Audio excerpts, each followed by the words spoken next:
ትራምፕ የአሜሪካ ተደራዳሪዎች በፓኪስታን ዋና ከተማ ኢስላማባድ ሰኞ ኤፕሪል 20 ከኢራን ጋር ፊት ለፊት ለመነጋገር እንደሚገኙ አስታውቀዋል። እንዲሁም ኢራንን ማጭበርበሪያ ለማድረግ ማንኛውንም ሙከራ እንዳታደርግ አስጠንቅቀዋል።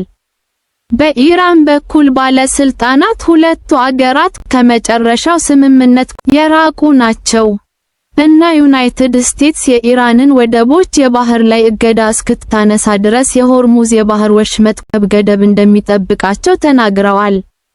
በኢስላማባድ የተካሄደው የመጀመሪያው ድርድር ለ21 ሰዓታት ያህል ከተነጋገረ በኋላ ያለምንም ስምምነት አብቅቷል። ሁለተኛው ዙር አሁን በማክሰኞ ኤፕሪል 21 ይካሄዳል ተብሎ ይጠበቃል። ይህ በእንዲህ እንዳለ የአሁኑ የሁለት ሳምንት የተኩስ አቁም ስምምነት በሁለት ቀናት ውስጥ ብቻ በረቡዕ ኤፕሪል 22 ያበቃል ተብሎ ይጠበቃል።